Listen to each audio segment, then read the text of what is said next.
ha. Omemu nsamni ama wodo so dia yensaka. Ene yaboaboa no atu din sapram tubraka se ebo ewie ye ne yetiefo ese hu nkonya. Utie free peace 104.3 FM so okay 101.7 neat 100.9 Nimi ansa was se power sabaka dance na kra. Enweti hello 101.5 FM wadum kumase. Ghana man tamye dunsia baby a wote yenkan. Kasa fidie be se duesia num ni etira kwama no ne a be se diasa. peacefmonline.com GhanaToday.com so abode etiefuo benya bi akan. Ejampenisi akwasesem denti. Utuntosi otunsomo na nka dimirika befa. The Dicas Bonimu Akutini Bini. And then we are back one so near and a lawyer you quail to Aquadin Como. After the PM Penny or my Penny John Dramani Mahama, wedging our my Ghana to me so now what they etuna same. Sasso and a Professor Justin Ablo Wakasa watches a galam say now question dear. Was a politicians Nana Sebio, would den to a muntimin to us here. There is enough evidence to show that Galamsey is the main source of income for political. Also, fortunately, some and a work out and this year by Sebayanka concession. No, one shall so bet me at Yamagana for. Then you go to no, ye two and a Sikana Sanso, Ababedi Ghana for Yansem. Semia make us a me too, ye, now the Mofrana found met your own car, a bebois. Yabakwa Humana Sona Fayane, deputy ranking member, ya.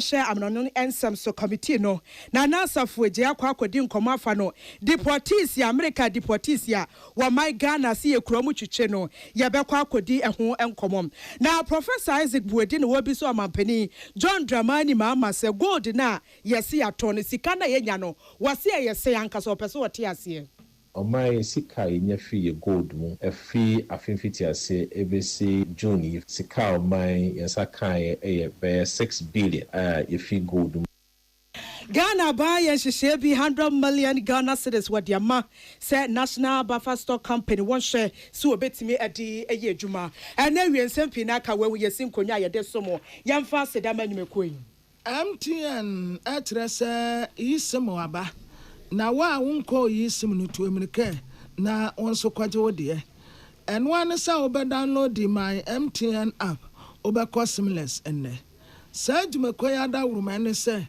amansan tia me kwabena mafo ana abna beyi nyano ene ohene wa kase bo ahene yesi nkonya ya de esomo Africa se bo na munche mankasa eni lawyer ni ya wo gina de ama pempeni ya amampeni John Dramani Mahama wo gina o my Ghana tumi amamra no so etu na asese koko mankani eye lawyer yikwe otu no openi akasa wo chese ne client ni ya wo yigi na Ghana fo ntiase amanfo swade na ne omo pe ne wo mo ka ena ani pempeni kura no get through do araba esabatoko no mampeni den ho ena sebio wase wagina my Ghana mraso and wetu ase wonim de ntia maami hwade ase mepeja media kwakoma court ye ECOWAS court ya ewo Nigeria man musa so ena sisi aye kase application de wo betimi dia kopa ase ne beya empanifo betimi ase ne koso na afem wo mahwemu aka ho asem ye na wodi ama wo na eno na lawyer ni ato ne bo ase wo kire mu e de akire Ghana fo se ni ama me pie mpani aye ye ne di wo ye ne sabe nyese bia tumi na wo kure mu ese temu for penny a washum our Supreme Court na say ayane dabro so asa de na tre ne ni so anti ene oguso a wo si gina bi etesa na mom sane be ya o my Ghana emra kese de ye adwuma betimi aye adwuma tichi ne say emra na ye kan wasem rule of law de na ye ka say bi o my Ghana ye wo mu say emra na 1992 constitution no wase anu ana so wa baitre anu ana Ghana for sesebe wo ya ba mu penny ana say wo ya langadwo bia no betimi ahyase na emra ne etimi aye adwuma na sansem wenti yankwa amano so ye ne yewura ayikwe otu ekwa akodi enkomo na sane ansam ne sitienti no ye be potono ena ewie edi amamo. Good afternoon, sir. Thank you very much for your time. Good afternoon for having me. Okay, how are you doing, sir? I'm doing good. Okay, let's start from this. How do you interpret the president's use of Article 146 Clause 6 to remove the Chief Justice from both the Chief Justice and Supreme Court Justices, considering this distinctive office these two offices are two different offices that she was holding? Well, I think for a proper appreciation, let us say that the Article 146 is a provision of the Constitution which regulates the proceedings for, or the procedure for the removal of a judge or justice of the Superior Court, that is High Court, Court of Appeal, and Supreme Courts, as well as the Chief Justice. So the procedures are simply that a petition must be sent to His Excellency the President. Then, in the case of the Chief Justice, he would have to do what we call a prima facie determination with the Council of State. Now, a prima facie determination only means that looking at the petition, is there evidence that the judge, the Supreme Court Chief Justice, is liable to be removed? In other words, that you have seen something at first blush, which you think is sufficient. So you set up a committee, 5-member committee, which will include 2 Supreme Court judges. The others will be laymen. And then they go into the matter to confirm whether or not what you saw at first blush is true. If it is not true, then you let it go. If you think they have made up a case, then you can go ahead to do it. So simply, when the petitions were brought, they were for a removal as a Chief Justice. Now, when a recommendation was made, they are telling us now that the President has decided that she should also be removed as a Supreme Court judge, which is not the same procedure which was used either. So that is basically the main point in the court. So the one we ask is whether or not the President has that power to say that he's removing also as a justice of the Supreme Court. One point, do you think the President erred with the process? Oh, of course. I mean, if you see, it's the whole idea of rule of law and constitutionalism, is that you are subject to some basic laws, and that you are not like a totalitarian person whose word is law, like between 81 and 92 when we had Rawlings as the chairman of the PNDC, and whatever he says is law. You can write it, change it, even make laws retrospectively and the rest. This is why you are bound by the Constitution. You have to act in accordance with the provisions of the Constitution. So if the Constitution says do A, and you go and do B, it means that you have erred in the action you took. I mean, she is to be removed as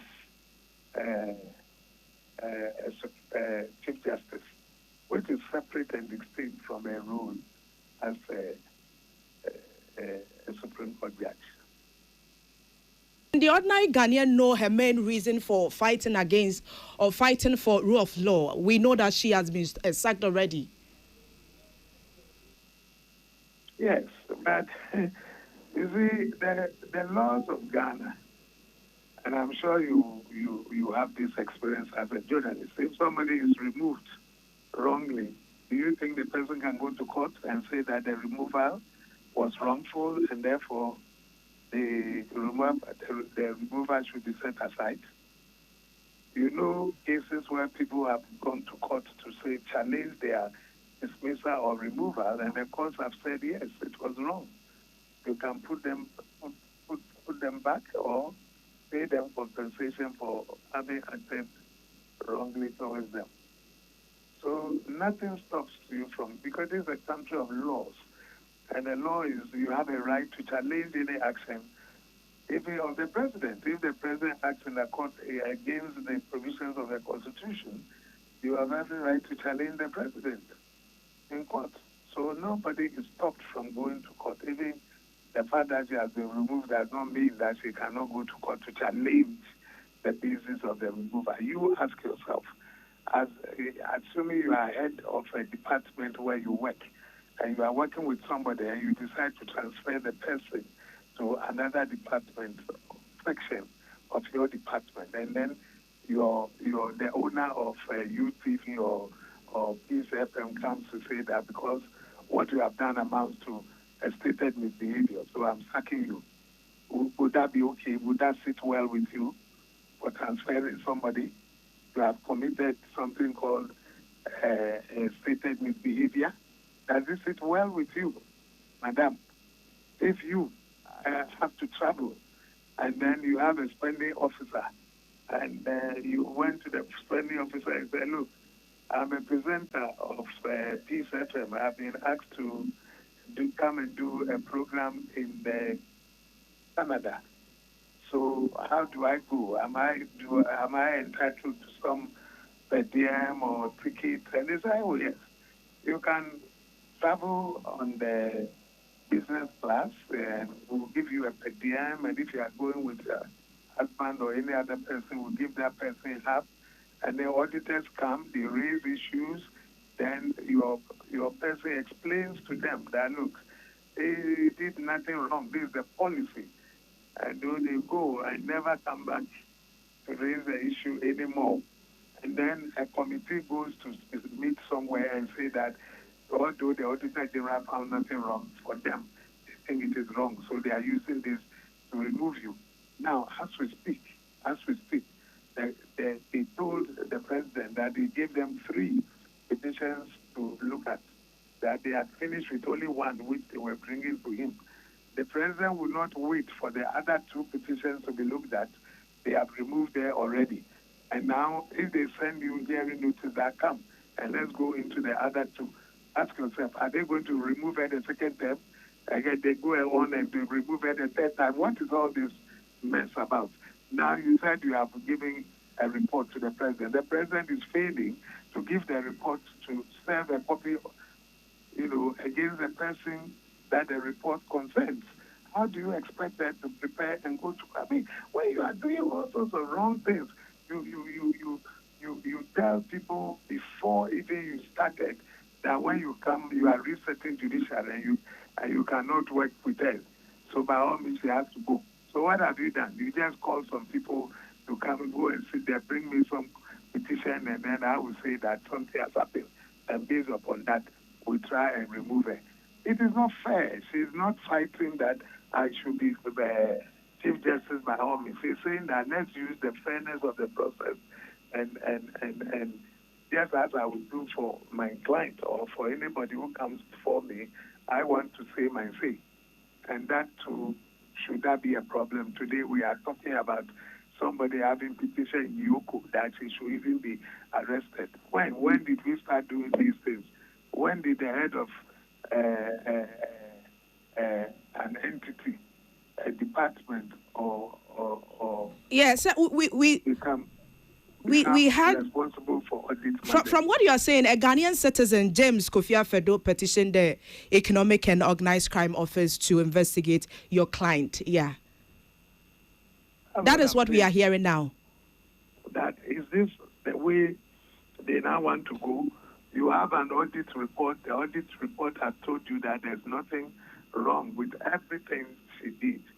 The management report of the audit did not talk about that issue anymore. They took it out because they were satisfied. And look at all that is going on. Is it fair to a head of an arm of government, a judiciary? We have 3, the executive, the judiciary, and the legislature. This is the way to treat one of your own. Somebody who should help you to manage and rule this country. 3 arms of government. So there are too many wrong things happening, and that's why we are speaking out.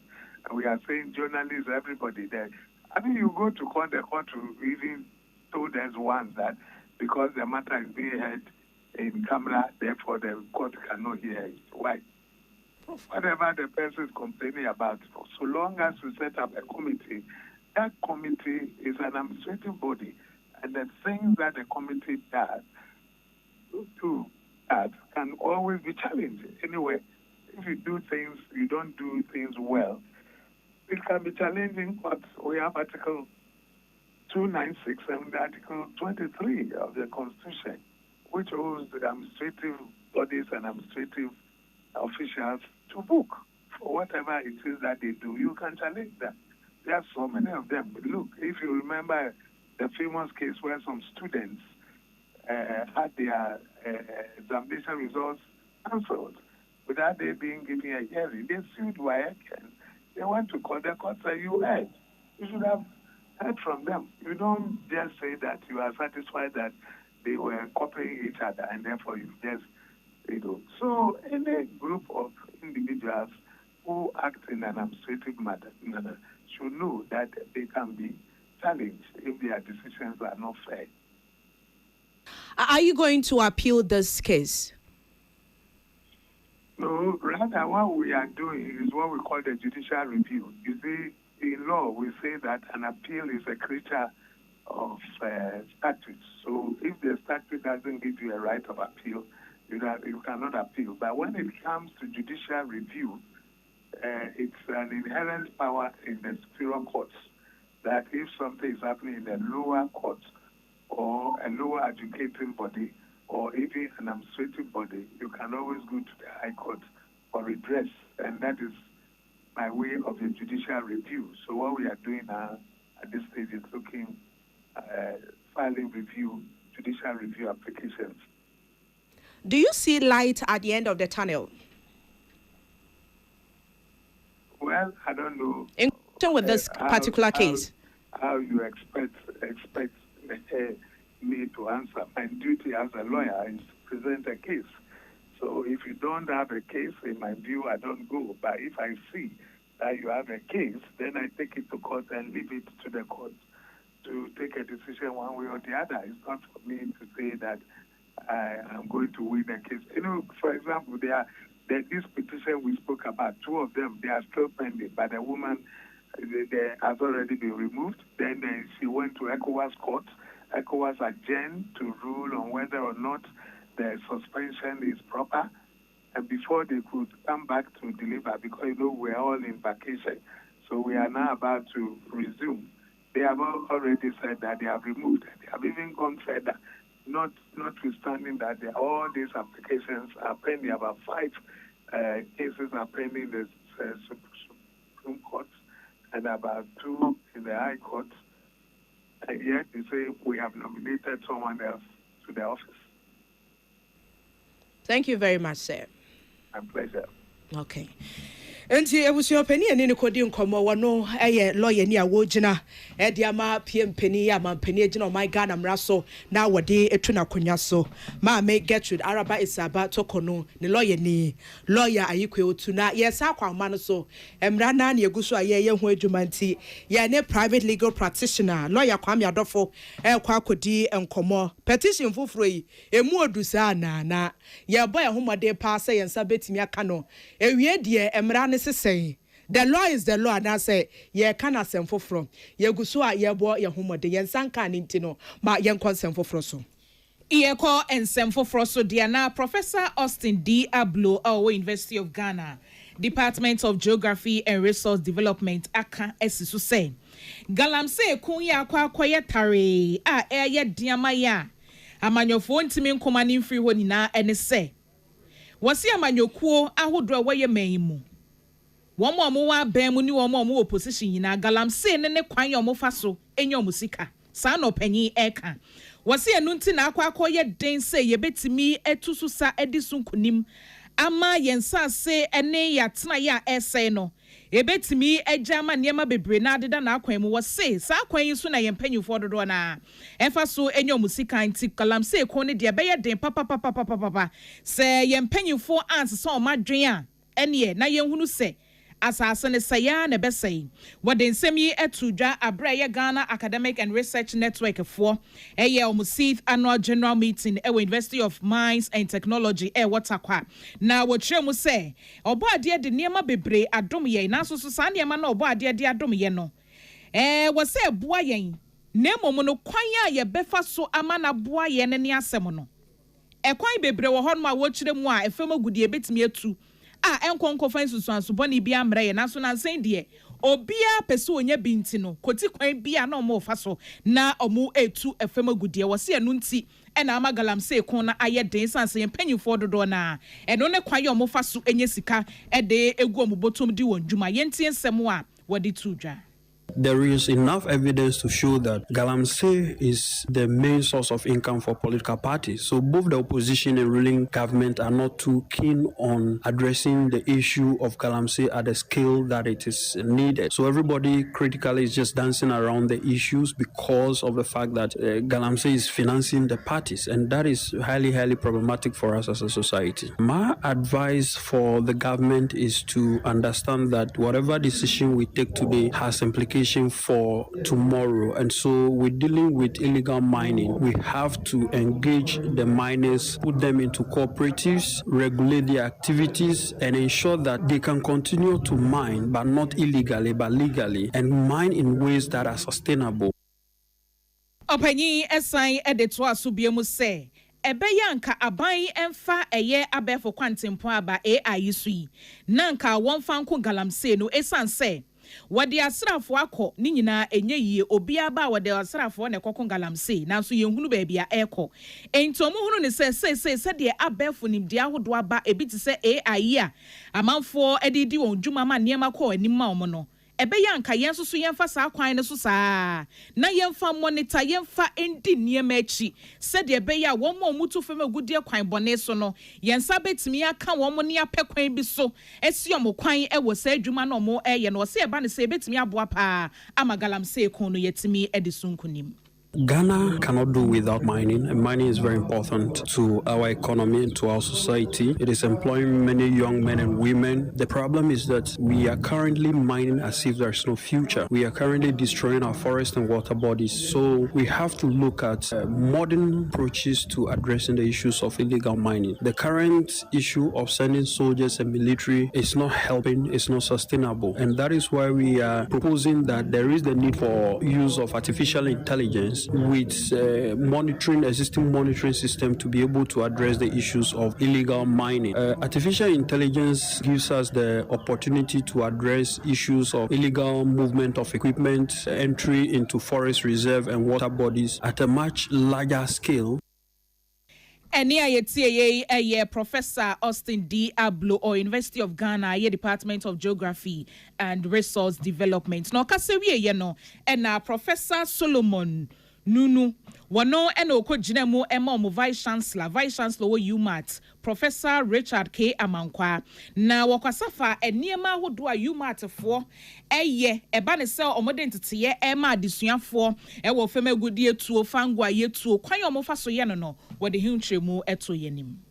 This year's focus on artificial intelligence opens possibilities for addressing the pressing sustainability challenges of our time. AI can equip us with powerful tools to monitor environmental change, predict impacts, and design solutions that balance development with stewardship for our natural resources. As we gather here today to deliberate on the theme, I encourage all delegates to fully engage in deliberations and to take away strategies that can enrich both institutional practice and national policy, and also address sectorial challenges for a more resilient and environmentally sustainable future that will impact positively on our well-being and lead to a better Ghana. Professor Solomon Nunu ena yetin nkan wono ena ye Dean Emma School of Postgraduate Studies ewo UMAT ne krakra mu no ena kwanchefo panyi Emma Ghana Academic and Research Network Ora Lucas Chigabati a wɔno nso ɛkasafa ɔmudwumedi ɔmudie ne kwan asɛ ɔmutumi toato adwen ɛwɔ abɛɛfo kwan yɛ betumi aboa ma nneɛma ahodoɔ a ɛsɛ wɔ ma no yɛtumi abɔ ho bra. The Ghanaian Academic and Research Network is an association of tertiary institutions, universities, colleges of education, private universities, technical universities, libraries in this country. So we come together to try and help each other to deploy ICT solutions to help in education, research, teaching and learning. And this year's topic is on how we can use artificial intelligence to fight the menace of Galamsey, which is destroying our environment. So we are saying, how can we use information technology to help in the fight against Galamsey, which is destroying our rivers and forests? This year's AGM, the theme is on the use of artificial intelligence tools in helping to fight Galamsey. So we're saying harnessing AI tools in the fight to restore our forests and river bodies. Eni ayetie ye Ora Lucas Chigabati awono ene ye kwanchefo panyi Emma Ghanaian Academic and Research Network. Nana Poku our Dynamite FM ene den semi by. Na United States of America trese enipa bi wo no a wo mu ntumi no wo mu ntena ho. Enti wo mu pam wo mu afiri wo mu man no mu. Na pam a ye pam wo mu no ena yese ye baji wo mu ni wo mu atena. Enti so far yaje 14 womu abedu womu wa ha na aka 40 womu so nam kwan so a womu ba na saa dia yaje wonum yi Minister for Foreign Affairs Sam Okujeto Abrakwa an womu ya nsise ya yaje nkofo ya yeni womu tie 14 ni de womu abedu enti ye from deportees ya gbo womu afiri ho ene yaje 14 ena 14 so nam kwan so a omoba na saa asem yi minority force wo munti bida wo mati kwa pai adan na yakwa kwaje nkofo a America force wo muntumi ni wo muntena ede abaye mamu ha ena National Coordinator for the State Roads Improvement Program DRIP wo wura ni Lanteva Napoy etrese edi ayaje saa nkofo no enyasi o humanitarian ye nkofo bi a enhumaburo wo yemu ye Christopher sa wo sha wo man yi a wo ye nyina Bible kura se wanya ma wunua no wanya amame ena wose yemfa wodo ena yentena enti se wunua ho atere no na se yabɔ no aba wo mamu a wo ba be pampam ne se won kwanfa enti yaji wonum humanitarian ehumobro Ghana de ye di taye mfunuma ye nkofo bi a ye ehumobro pa se obi a wokyere no na wotanani ebeda ye ne a ye gina wa tu enti nya fe na ye kwa na nkrata wa na nipa ye nim wo mu no wo mu ye nipa bonfo ye nipa ehumobro wo ye mu enti wo mu aba yanyi wo mu awa tu na yene wo montene sanse obi nim wo tena asem bia na sa nkofo impa ya ji wo matena he daate wo mu na ba ya je nkwa enti yanyi wo montena. I don't think this is really something that we should be fussy about. I think this is just, as the minister stated, Ghana doing favor to our fellow citizens, brothers, sisters from other neighboring countries. I don't know when it becomes possible. Let's all understand that many Ghanaians have also sought greener pastures in Nigeria before. Recently, when there is this problem in Saola Tunakaba, we saw Ghanaians moving to Cote d'Ivoire. We should be careful that we don't also do certain things that could trigger a situation where people will also say that, okay, then your citizens in our country should also leave. We are giving them the opportunity to use our space to get their country. That's the ultimate objective. Because other than that, the US gave a deadline. Other than that, those who were going to be sent to Guantanamo Bay. The say Oka say or your National Coordinator Mado State Roads Improvement Program, a DRIP. Ni Lante Vandapoy, Anopei, Tane one TV show, and na odi asemi atuja. Na asemi ho, Deputy Ranking Member Foreign Affairs Committee, ye wamra sebe de fie, na nasa fuetei aye, Yensa kanana ewa ahoma so. Na Awurade asomdwe nka wo. Minia enka onzo. Oh, na pomo tesan. Awurade me ho ye na onzo. Oh, ye guson kakra Awurade adom. Ayi ankofo yi ya di wo mu atena ha yi a yenwie yempo ebiba aka 40 ebia na wati nkwawie no omuso aba bedu wo mu ayamodai minority fo mu ayamodai Meda wase na mafa wa fidie kese so echia wa T4 ene Ghana manfo nyina me pese misre wadarama kita se media nyanti the minority member bi ana dom kumani bi ana MPP amanyo kuoni bi akase oni saafo no ewo problem sabio ye nimu mpo ne no manya problem sabio ye ra jo mahama ne ani sifo na ya to aba ma wo ena omoye women security ena omusi wo de omoye Father Christmas omo pese omo kofa sabio omo abronchire nyina abegu Ghana sabe ye de ye ni ho asem aka omo no omusi o sabe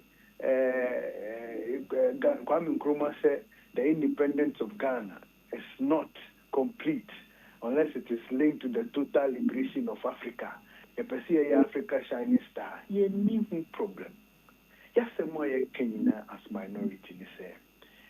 Yemfa emra kwan so na saa nneɛma we yɛnyɛ ɛno apani asɛ basically yɛsɛm ni sɛ nanka aban bi ɛbɛkɔ saa sam wei mu ɛmi yɛatwe no srɛ ne abasa ɛnkɛnyɛ Ewurade Mahama aban because the kuro wei mu yɛwɔ landmark cases anaa yɛwɔ asɛm a yɛbɛtwa ɛho afa bi ne yɛde ayɛ sisu dua de akasa asɛm wei a Ewurade Mahama abrɛ so ɛne nya akɛseɛ paa ɛwɔ mu. In fact, nneɛsa so yɛyɛ wɔn koraa ne sɛ attorney general na abrɛ so ɛne attorney general that time na asɛm ne baeɛ no yɛ deputy attorney general ɔno no kɔɔyɛ no kɔyɛ saa argument yi ɛwɔ aban ɛma aban. In fact, na asɛm a ɔkaeɛ nyinaa no ebi na wɔn gu so ka ɛnɛ no wei deɛ ɛnyɛ agreement ɛnyɛ treaty ɛnyɛ binding ɛnyɛ say nti yɛde ba parliament a ɛnyɛ yie dabi yɛso yɛ constitution no ɛka ne pefee sɛ adeɛ biara Ghana ɛne ɔman foforɔ bi bɛyɛ a ɛwɔ nsunsuansoɔ ma ɔman no saa de no ɛwɔ sɛ yɛde ba mmarahyɛbadwa fie na mmarahyɛbadwa fiefoɔ na ɛtena sɛ na ɔmohwɛ mu na ɔmogye tom nea constitution ne pɛ sɛ ɛka ne sɛ ɛwɔ sɛ ɔman Ghanafoɔ no a saa adeɛ ne bɛnya wɔn so nsunsuansoɔ no wɔmogye tom na wɔmogye tom wie ansa na yɛtumi ayɛ enti court ne pa yɛ clear sɛ ɛmfa ho adin a wɔde bɛto no sɛ ɛyɛ memorandum o sɛ ɛyɛ note verbal o sɛ ɛyɛ love letter o sɛ ɛyɛ deɛ o so far as a ɛwɔ nsunsuansoɔ ɛma ɔman Ghana no deɛ ɛwɔ sɛ ba mmarahyɛbadwa fie hɔ now yɛnsa nka nto dwa sɛ dɔnkuma no ɛnyɛ sɛ ɛnasɛ ne yɛadwene pɔ bi sɛ yɛbɛha aban adwene dabi in fact wɔn de adeɛ wɔ ekura ba parliament hɔ no wɔn dɔɔso kyɛn yɛn in fact maybe committee say foreign affairs committee abike yɛyɛ 17 no emu 5 pɛ na yɛ MPP nti wɔn de background no kwan bi aso no wɔbɛnya nea wɔn pɛ sɛ wɔn yɛ but yɛnti a minority yɛn ni apere saa adeɛ wɔ ehu ni yɛka wɔn asɛm no sɛ sɛnea ɛbɛyɛ a daakye asɛm nti ɔtena asafodi aban bi ma Ghana ha na ɔne ɔman bi nkonya agreement anaasɛ arrangement bi na ɔnka nkyerɛ yɛn sɛ wei deɛ yɛ MOU nti memfa mma parliament dabi yɛpɛ sɛ mmara kwan so yɛyɛ ne yie in any case adeɛ a yɛka wɔ asɛm yi yɛnim adeɛ ko yɛnim nea Ghanafoɔ ɛwɔ sɛ Ghana yɛyɛ ma US yɛnti aseɛ wosɔre a woka a wɔm so ECOWAS protocol mepɛ sɛ meka wɔ fidie so sɛ saa adeɛ wei a yɛyɛ no it has nothing to do with the ECOWAS protocol free movement. The ECOWAS protocol na free movement in any case ɔmo ba no ɔmo movement na nyɛ free So yenya enoka na yenye adie say yegeno because in any case me who ntia Yerajo Mahama or name minister Kujeto Ablakwa or Mube Gani parliament because parliament in the same Uganda for Amamu Nipaduanwa or parliament. And it is a more than most of say, Mujigana, if any say Donald Trump deportees in now or do a moko will be a Mupasa over Fagana and so on. Sabuna Mahama is a whole Yagay fire home. Name boom, young family, quite Sunni, Nanya Pepe.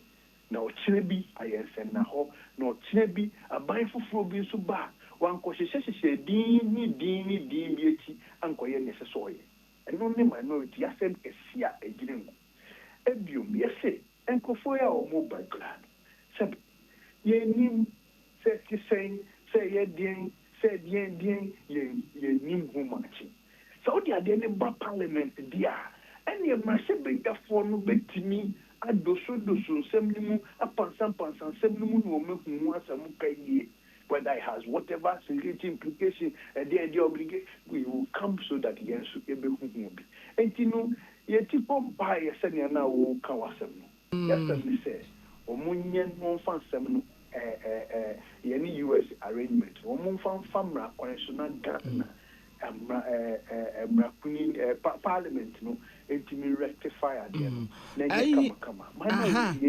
any problem and anona na ai ononyafo ni lanteva napoy ka se Bible say yanu dododo ye ho love your neighbor as yourself enti yade sa odone ahofama onse yase Ghana de ye humobro hospitality ena yasaye humanitarians enti ayasa ne mehu sa Ghana ne hu se ne nua wa ahokyere mu ontumi na wobetena wonu mu ahwe sa de no yasaye Christopher no kura mpo ka ho ene se yadegi wo motena yi eno na medika edikai mi semitie na semi kakra no na eye mi se ade no aye kan wasem no onyanti asiye eno a mini NDC ni ba ko no so be committee ni so ogina afa ba ko na bisimi gina afa ba ko ni e kan de no wasem apran utie ni komonat mu so ade no wonti ase na mum akoya amanyo semitie se o defending na bai look ye ka se obi eye refugee a different from obi in a deportee. Enya de crow. Number 2, Argentina, Nigeria. Among Crawford almost nipa 40 ebe. Almost church seven. Almost ebi be nipa ebi numu nipa be 30 Nigeria for. Argentina. Almost the almost from Nigeria na Nigeria ni osion yo no adi kruni. Sabi, nyaye kan say. Emrane say o man Ghana any oman fufuro bi ewo nsiseye bia nsiseye ni esunsunsanso ewo nsunsanso a ewo sesa nsiseye no ye de commerce bedrefi ho enti ye de asemo ye kan nyina no ye simple una wo abadaye una wo do una wo tima una wo ye ho na wo pese wo ye wade ye ni problem Senyame soma dokro wa na peto ye bibia any problem na mum even Bible no ankasa no eyemra siseye untimi so le prekope na so ye fasting ya uyem betukro siseye ne ye fasting ye so le mompa keke nyankopon kra kire se ye bompa ya ye sha se se meja owo soro udi huntew ye church so enye se ye nyame sumfo keke tin ye bibia keke yen mras de kan se yen famra kwan so ni enye ne pepepe na ye nyame sompa no enim eno anu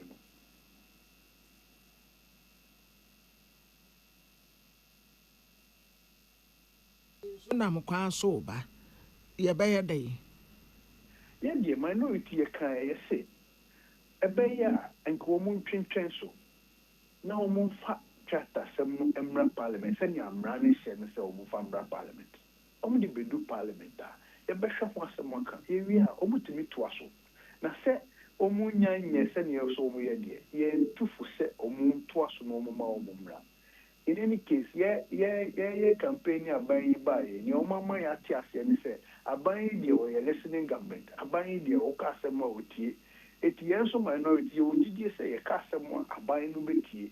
Eti ye hwa aban ni se asem a ye ken otie. No mo America for amani se. Misremo mo ma me kakra na menye ni o se me ye wi a na fe mo de nkofo na ba na e me se me ye nya mesum ni ntina ene o mu nyina akwasole akwakosoma bu. That's a pa. That's a nebra when you're the amay. That means so. At therefore, at the Atisa Wakasin, or a deputy ranking member, Foreign Affairs Committee, Parliament, Nana Asafwe J. Ayena, or in a way. How far? Uromai. Aye. Yeah, one yombi. And whatsoever you do to the least of my brothers, as you do unto me. When I am hungry, you give me to eat. When I am thirsty, you give me to drink. Now enter to the womb of my fathers, as you do unto me. Yeah. Odo. Any ehumabro na tema. Nyame adwuma. Yeah. And my Ghana ye. Yes. Ghana ye sum nyame ye do nyame. No what the Nigeria ye sum nyame che wo mu. Omo crash of fondos say. But ye ne sum nyame che wo mu. Bibi akowu ekraye. Sa wo pe wo mu a getimo tufo no wo mu wai. Wo mu ha o. Se wo ba kwa ware Ghana ni. Wo mu aware ya. Ba kwa ware Ghana ni wa ha. Nza mo nka ho asem bi. Na nkofo no kura no a wo mu aba no. Wo mu sese ye ne ye hye wo mabufuo kuro mbesa akọ. Say ya nya careful. Na ye mu wo mubufuo a wo mbesa akọ. Ba kwa bro nim se Ghana ya nje hwe. Na me chese ya nje hwe fi America abanche ya nje hwe one city mpo. Nkofo no wo mu aba na lemu na ase. Si ye ne ye nim na te said ye tria ye tobo ye nim na si omubufuo mbesa akọ. Entia ne amunimu obia nka na nuntu ye hyewo mabufuo kitikiti wo mu nyina beko na ho na ekọkira ase wo twi mu akira mo na so wo mu te brofo nti mu de mu nya din wo mu aba no wo mu si ye no wo bufuo mbesa akọ na wo mu aba no ho na ese yepe okay bro what's that humanitarian yes bro Oswafo ye osho my Ghana and sasene for magudie ho sam so Emmanuel ama Kofi Bua no opani wo kasam a kire Ghana for nyina se illegal mining galamse ne etie bia Ghana for ye behwe etimi etuase wase nya dia NDC aban wo da ban ntonko wo guso a wo ye hyehye pade asom Ghana for nti nyame ya adoma encha ban ne yakotre presopo se wo my Ghana kwa ye breto na afisunsuo se ahonom nyina ye declare ne se na ye se eho ye security zones ano na nie mrantie ma so obia betia kwamna mafo kramfa no ho abeti keti pa obekokwa ye mu no wogina honom obekọ bebi ti se ensuo no wogina honom sa wo bema pa se benyoma mienu egu ahamu akọ honom se wo kwa akotu fo megudi illegal mining wo kwa akoye bi ti minister wo kan ni se no manfo se a se ne minister wo kedie wedie wo mse wensu wo mo buo mo nsem pa dia ma ne se wa ya ade pa nyankopon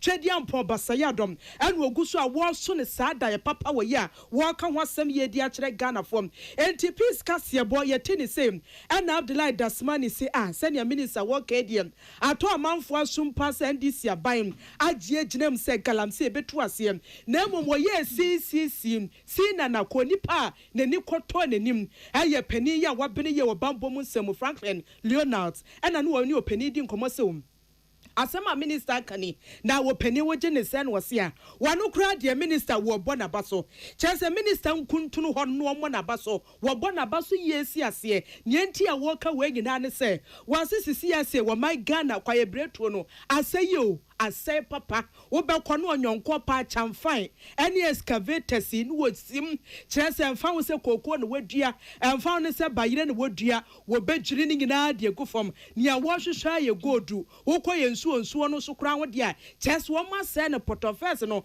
na nka ho Ghana yensuo si atimi kasa ye tea isi akra de akwa Tom Brown entu tim se wo sakra wo bre Ghana Water Company Limited in penny form abo amane se si ani nsuo no eduro na kane wo dada mu no ebo na edene e na wo to so afidie e wo se wo to ne pina yewra Leonard tatoa so se ebeya miaya hodo eguso ya illegal mining galamsey kwaso power my Ghana mu ene bambo ne yanyire mu pampe yanyire mu ne mu odene 24 hour na ejina naso na bambo foguso a wo boban je ban afi so ba ko a wo ka ho asem ne se wanye security fo no yenim se na anu security fo na wo mo je ban e wo mpotema wo mu tu galamsey no ene katase hye ne proye dwumide kankan adokro mo enti wasra ban ne se enipa wo yi wo mo se bambofo se bia mikrom samra boy na wo kwa se enipa ne sika ede ma no enye sika emu odu kakra accoutrement emra se ne beya se enipa ne se wo mo ye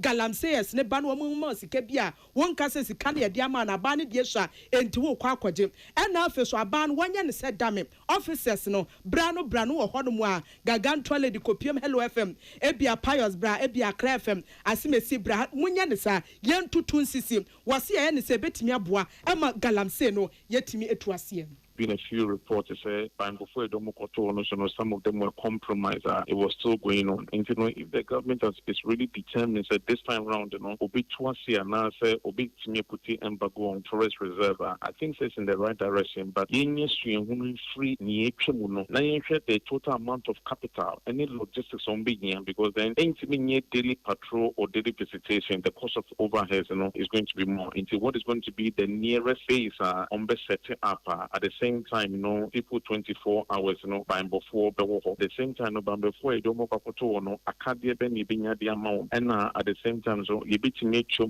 extra bonuses of commission for that particular scope of work. Ramanesi one more sounds so catch a ban penny for say illegal mining galamsey near CPC to no yama him for encounter. Things as I will share political dispensation and saying for play major role in our political dispensation. I think say Kutia Galamsey. The mining itself, I don't think say bad. The illegal mining, any irresponsible mining is a problem. Until you defining if there's gonna be a consignment to be given, I think say I him for Nankasa won't have to be involved because okay, into whether only government have to be involved. If government is giving consignment, the chieftaincy also have to be involved. At the end of the day, between the chieftaincy and the government, there's a clear understanding as to why they are mining and now what is the area they have to mine. Penny ya wabini ye wa bambo munsemu Franklin Leonard Sansamwe Abdullahi Dasmani and Abuano.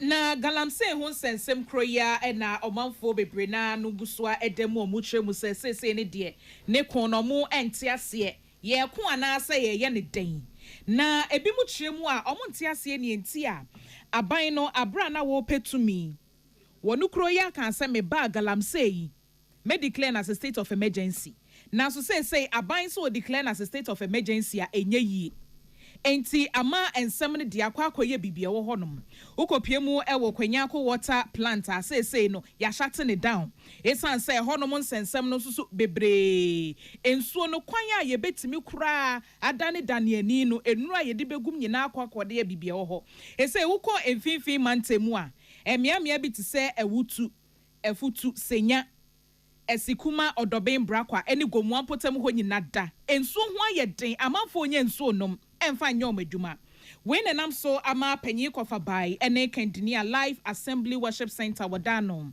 ene Ghana Union Movement wote ye Reverend Christian Kwabena Andrew aka Chabosom opanyi edi atudwa se galamsey no wahu se ye betimi akon edi sunkunimu pa dia ene wo se aban concessions ni nyina wo fa na ade ofa ni nyina ma won fa bi ma nkrankra bia concessions ni nyina da aban emfa na won magana mabunu entimi nya ho adwuma na se aban na mu eye de a obema nani akoho woden hyehyɛ mapa begu akwan mu sɛ de bɛyɛ a yenkotu fam agudie wɔ yakwayem yentu fam agudie ense yensuo ne yensase yekoko yentwanguo sɛ de bɛyɛ a ebetimi aboa wɔ se wenko ane ade ebetimi amagalamse no afiri yeso and NDC akokasa wa MPP akokasa wa no emfa mpuntu bia emre onye focus ina e dia mano no onye bibi na mfa mo mani hu so so beje bibi e dia to seminya konya beye president galamse se mitima boa menagya nyina ne se ekwa mitima fa so mama magya boso se mia metu na mde mofra no e beye adwuma no metua wonka se mia meka se metu na metu ne yie na mde mofra na fa wo metua wonka e beboa kopim me bia boso mi nsia bi na mede prepare adwuma de ma wo enti e behwe na ba bia makonka aban na yitu aban na eye dia enkwara ne ba no be adwuma kono nyesa bo no so betimi anya adwuma fofora me biebie no otumi ni mom se ka se mo bie ntu na so individuals bi om do monya license yitu a party members e be ko do monya license de onye party member on the onya license enti obi so ne be bre kwa ko chef etifi be bi no otu enti enka aban na nkasa enye ntu on fa nkola no na omo ntu na omwa won nyoma no aduane enti sa de omo ye ne de omo di akro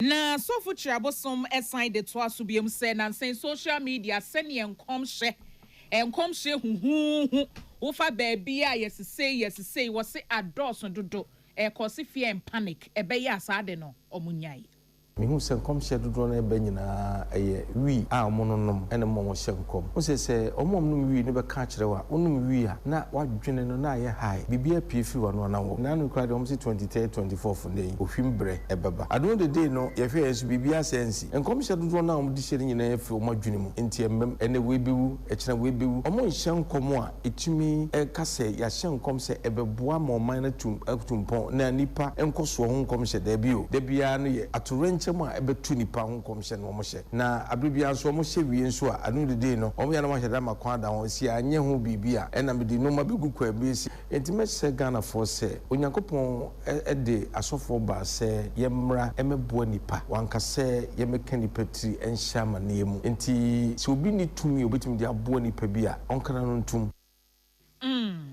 eni ayekotie ye eye panyi kofa by ne kandini Emma Life Assembly Worship Center and afe Ghana Union Movement Reverend Christian Kwabena Andrew aka Trabosom na Pius Beidu Bansen enedin semi by na yesa wo ensem kro no amu amra sebetani a wogina ma adese wo ahafoano South East Onabo Muhammad Yakubu ena oritarete enyo no nkwampo one municipal chief executive wo ahafoano South East ena na omo ya thank you to omo mpehia so ewo asantemantem na wotese His Excellency John Dramani Mahama the star fufuro biba your friend no responsible cooperative mining and skills development program na saade we womu a eya garamse no sa wo kasa wo pam wonmu nyina firi garamse site a etuma be no womu kwa akoye enti asase ye pa bibi ma wonmu ansa na ya kase womu firi site anya saade a saa wo kono a ye kono etese ye tutu abosia edebo osonata so enye yie enti no wode sansese yi eba the very first record you vision but adeba kwa mfa say this to masa sumpa 24-hour economic market no market e ba beboa na ama amabunu na anya adwuma ya den ayamafo bi nya kwa di dware ade enye nonko bitaka say this to ayini tertiary education ya so I propose say because about end of 4 years no na enya president nursing training ya dey wa ati gusu a eda no de dwumadi ekoso very soon ye behwe na kwan ya befa so a ye betimi aye na commission no na ya hwe ama ya kwan na link ara district so office so tumango bi ajari adade no ye be bium akwa be wo ho se sabram town rules e di ama ni nkura aka no for South East no back the tese okase yemra sebetani ma dese wo ahafoano South East Honorable Muhammad Yakubu na ne die ti na district chief executive yo wo ahafoano South East Honorable Ibrahim Yamba Nelson Isaka ode kakre ka ho Dalam say illegal mining ya dia NDC Amanyokua President John Dramani Mahama or ye president ewo maimuno e adia yem peneso illegal mining nya dia beboa na emum ye hu ne say sa cooperative mining na eba no te say de na meka ne eno ne adia yesre afa no sa otis ye wa gudie bebre na emum ye ni any single mining company wa ha adu krom na ne ye community mining enne asesa ye minim ne say illegal mining no ya adia ye stop it in fact brano Omo illegal money wa hayina ye chi omo ye CCBS excavator ye CCB pumping machines ene niam bebre na mom ye feel say mrantie yi so se wo stop omo adwuma ene wo say wo pay alternative adwuma ema omo pay alternative adwuma edema wo into alternative no eno ne a responsible cooperative mining and skills development program. The artist our Kasey, District Chief Executive, Ahafwano Southeast, Honorable Ibrahim Yamba Nelson, Otobro Sieko Jobuadi. Ebusuafo ye jina hanom sei na ya home kase bono so tie ye ba ye beto aso.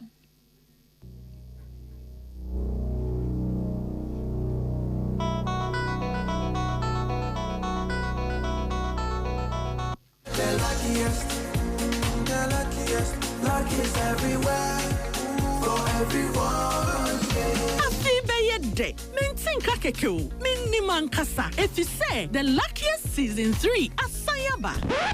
Afi mami chew a kwanya obefa so nye o ticket but star 712 hash na di esise no so to ticket ana se ko internet no so na bo theluckiestafrica.com se bia me community ticket no so na you would lucky number ubetumi so ama system na eyibi ama chere ahia wo pese wutua every 1 Ghana cedi kosi 5000 Ghana cedi ubetumi mpo ato ticket no ama obi foforo ye obi hero wo pese wutua enye den kra sa wo Ghana for mobile money tua na sa wo amano ne dia for bank card tua